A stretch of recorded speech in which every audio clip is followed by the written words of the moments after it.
میں ایسے عشق کا قائل نہیں جو مرد کی طرف سے شروع ہو۔ جسم داغا جا سکتا ہے، روح نہیں داغی جا سکتی۔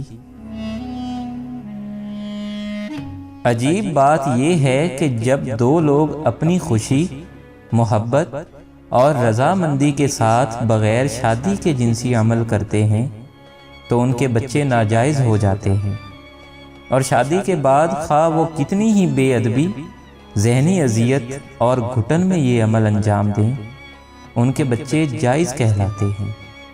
ہماری اخلاقیات کے طے کردہ یہ اصول سراسر کھوکھلے اور بے وقوفانہ ہیں۔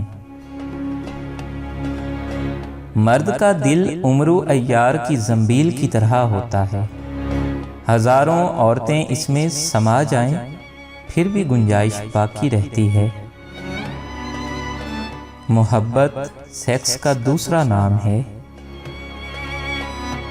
ایسی سینکڑوں عورتیں موجود ہیں جن کا حسن غربت کے کیچڑ میں گل سڑ رہا ہے۔ ایک رنڈی کے الفاظ میرے کانوں میں ابھی تک گونج رہے ہیں، آپ بھی سنیے۔ رنڈی رات کے اندھیرے میں چلنے والی ریل گاڑی ہے جو مسافروں کو اپنے اپنے ٹھکانے پر پہنچا کر ایک آہنی چھت کے نیچے کھڑی رہتی ہے، بالکل خالی دھوئیں اور گرد و غبار سے اٹی ہوئی۔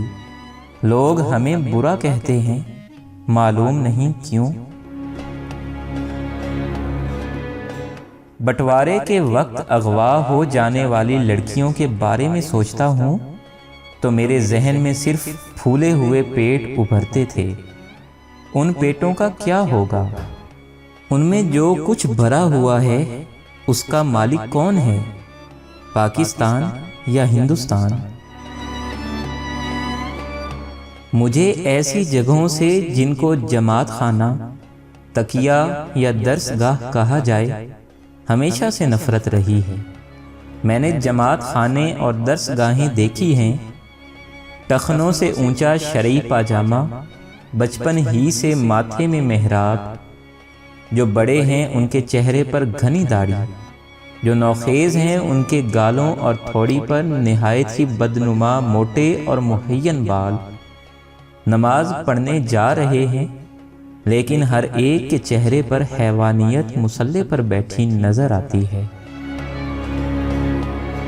اگر ہم مندروں اور مسجدوں کا ذکر کر سکتے ہیں تو رنڈی کے کوٹھے کا ذکر کیوں نہیں کر سکتے، جہاں سے مرد لوٹ کر مندروں اور مسجدوں کا رخ کرتا ہے؟